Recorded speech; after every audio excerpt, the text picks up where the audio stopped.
the week after that, I believe it's September 29th, we got Rob Killjoy of the Ugly Ducklings, Crash Jackson, and Megan Mason coming up in the future. So keep a lookout on when those interviews drop as well. And it really was a great week for wrestling. Last Monday, Biggie won the WWE Championship off of Bobby Lashley. Drew, your thoughts?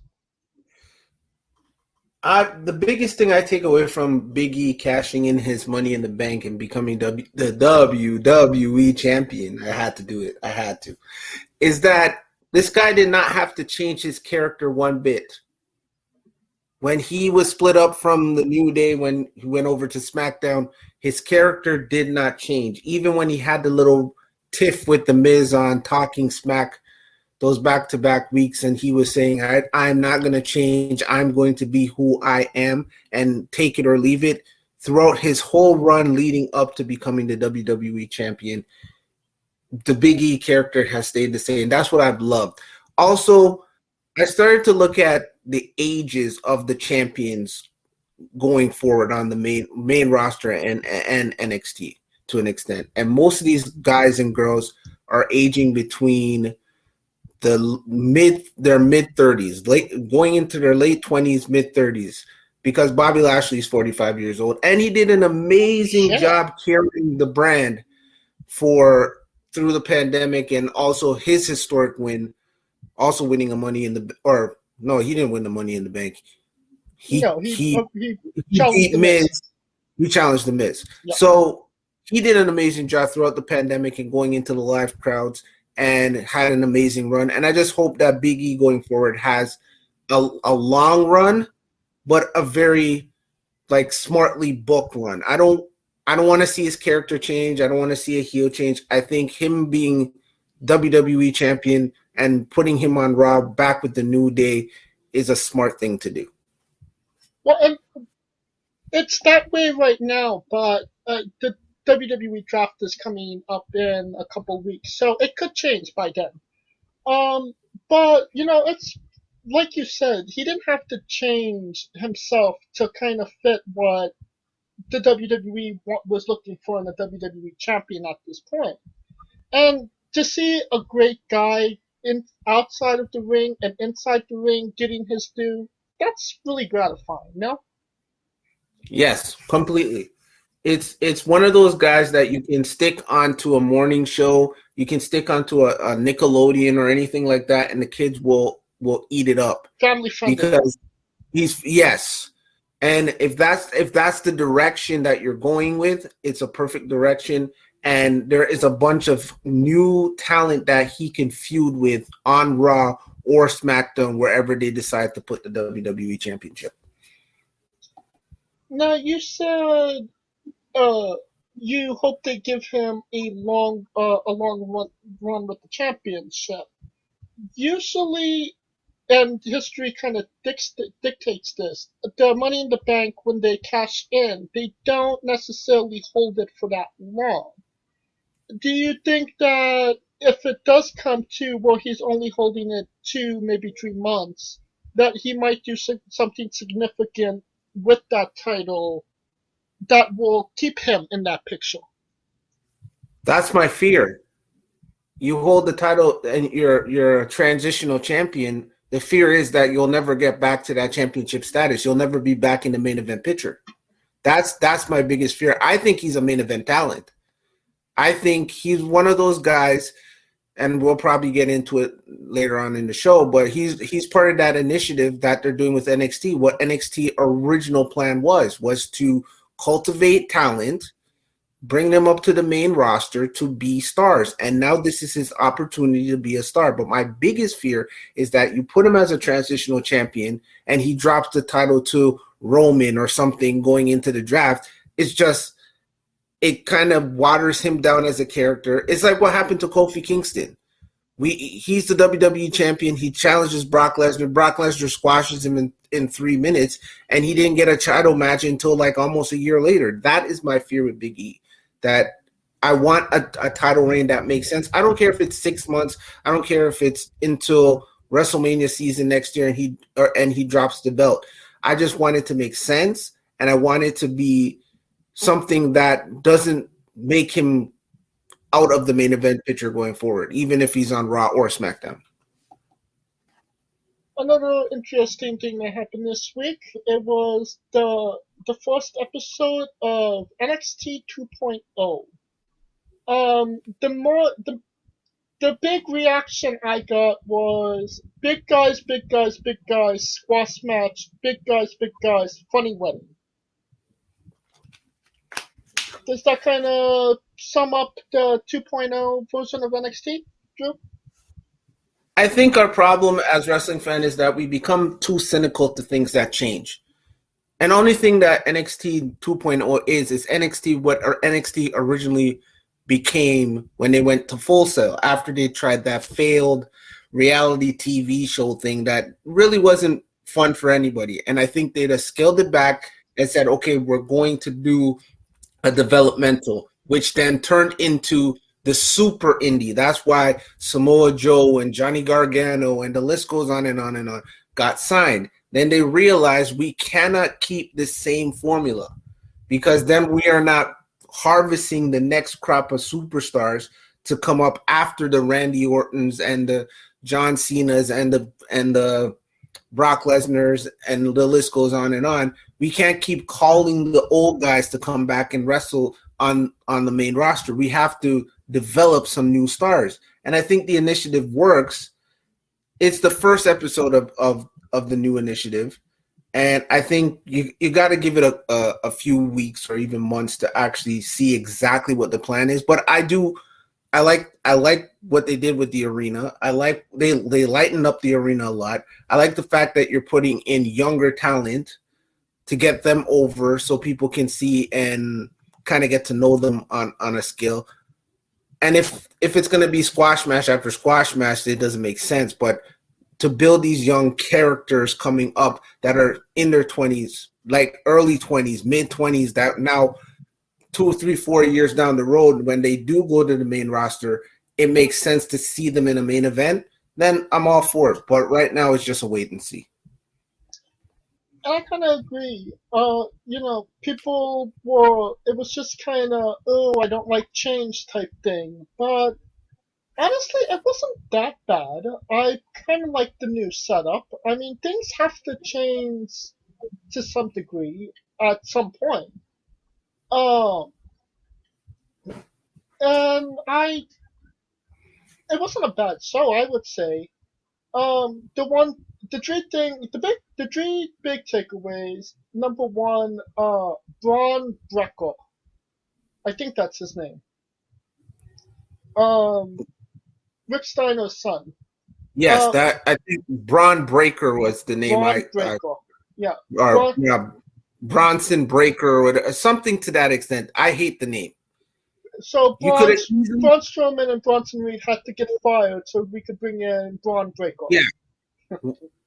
Honestly, you could have easily went with Rex Steiner and play up the fact that his dad and his uncle were part of the Steiner brothers. Something like those simple little things is what's gonna deter fans away from guys. If they have some type of history, play into that. Don't just give them a brand new name, like what they did with a Mr. Perfect's son and giving him Michael McGillicuddy and this, that. Like he had the name. Joe Henning works. Yeah. So go with it. You know what I mean? And that was my biggest drawback. I didn't have a problem that they put him in a prominent role. That wasn't my problem. I was like, this name is horrible. Who in creative came up with this? And he said, yeah, let's take that name and run with it. Rex Steiner sounds 20 times better and more of a potential main event superstar that you can put on the marquee. You always have to ask yourself this question. It was like if I told you that The Rock's name in developmental was Flex Cabana, you'd be like, okay, imagine Flex Cabana versus Otto Von Freeze, WrestleMania 17. which would have been one of Stone Cold's names. Yes. Otto Von Flees versus Flex Cabana. Are you interested in that match? No, you're not, because of the names. You believe that these are two jobbers that are going to be in the main event. You don't believe that they're main event talent stars. You look at names like Edge, Triple H, Shawn Michaels, Randy Orton. They exude main event. And if this is the new initiative for NXT, this is NXT Remix 2.0. We're doing it different. And the first young star that we see has a name like Breaker. Nobody's taking them seriously. One of the things that did come out that was maybe more positive, Tommaso Ciampa is once again NXT champion. Reunited with Goldie once again. Good news by NXT. Yeah, it's the best move you could do. Do you put the title on a guy that's been in the title picture, has wrestled 4 times for the belt? That's why I was glad they took Kyle O'Reilly out of the match. Like, I was glad that, because he's gotten so many shots on the old NXT, and he was part of one of the best factions in that group, in that on that roster at the time. And then he's gonna get another opportunity for a championship match after he fought what's his name? Finn Balor twice. He was in the 5-way. You know, like, I didn't need to see him. So I was glad they inserted that young guy into the match. He looked pretty good. And it was smart to put him in that environment. But the best bet was to go with Tommaso Ciampa. He is kind of the face of NXT. He is a veteran, and it makes sense going forward. His whole Goldie and telling that story made 100%, and is the right person to put the NXT championship on, with Samoa Joe having his injury or work injury or real injury. We don't know, but Tommaso Ciampa was the smart move. Now, what I was kind of alluding to was we're in the 2.0 era of NXT, not Everrise and Daniel Garcia, not them. 2.0 of NXT, and the head scratch moment was putting it's 2.0. We're promoting new young talent, but then you put the championship on possibly the oldest guy in that roster. You kind of okay, but who else does in that match? Who else do you put that belt on? Or here's what I would have suggested. This is just me putting. Put it on LA Knight. I mean, no, he's had a pretty decent run so far, and I don't think anybody would not believe that he would be able to win the championship. And to be honest with you, he would have been my pick to do it, because not only is he kind of a veteran, but he's a kind of a new face in NXT, in a sense. So putting the belt on him, he skyrockets. So anybody like a Carmelo Hale or anybody that they're going to be bringing in that could challenge him, they would look more credible with him being the champion, because he's got the fresh coat of paint. By putting it on Tommaso Ciampa, it's like saying, yeah, this is 2.0, but we're still hearkening to the past to keep you guys interested. Interesting. I think the thing that was most talked about and the biggest takeaway from NXT 2.0 was that Mandy Rose changed the color of her hair. Is that if the thing that was the biggest takeaway of a new show that's 2.0, debuting new people, new look, new everything, and we're talking about Mandy Rose's hair color? Is there a problem there? Yeah, there is a major problem. Why should I care about Mandy Rose's hair color? If Mandy Rose came out with this new hair color and she aligned herself with who she aligned herself with, and just put a beat down on everybody and said, we're the new faces of NXT 2.0. We're taking some, like, if you're going to set a trend that we are new and different. Yeah, hair color is nice, but the character, just because you put a new shade of hair color on and you're still doing that glamorous kind of thing, how we're supposed to take you seriously just because you have darker hair? That didn't make sense to me. At that point, I'm like, you are introducing new stars. If you're the established star, people know who Mandy Rose is. Blonde, brunette, it doesn't matter. But you have these two young girls with you that nobody really knows. What you should have been doing was beating the hell out of Amber Rose, that she can't come back and wrestle in NXT anymore. You beat whoever you need to beat in the baby faces down completely. Then you grab a mic and cut a promo saying, "Yo, this is a darker look. We're more edgier. We're more cutthroat. Something. Just she changed her hair. Oh wow, she went from blonde to brunette." To me, it was like a whoop-de-doo moment. I could care less. How do you think she looks with the brown hair? She looks okay. It's fine to me.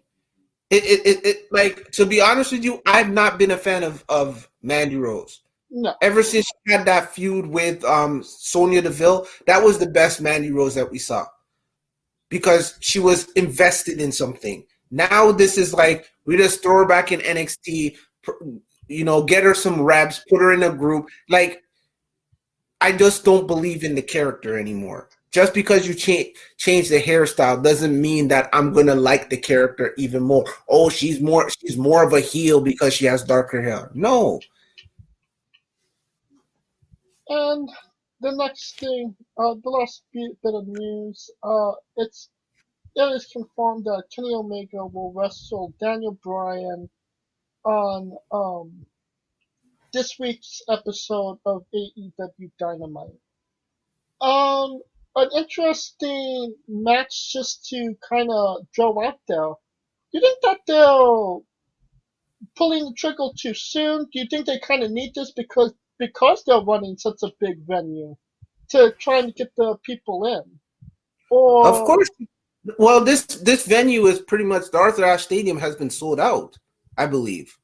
I believe it's been sold out for weeks, even before Daniel Bryan or I keep forgetting his name is not that anymore. Bryan Danielson yes, is now in AEW, even before he got there. So of course they are stacking the deck because, number one, New York, as we all know historically, whose house is New York? That is Vince's house. yes. So you're going into Vince's backyard. Of course, you have to put on a show that everybody wants to see, because come Thursday morning, you want to remember, there is no other wrestling on Wednesday night. It's just you. So wrestling fans are going to, the curiosity is going to be in there because, number one, you're running a tennis stadium.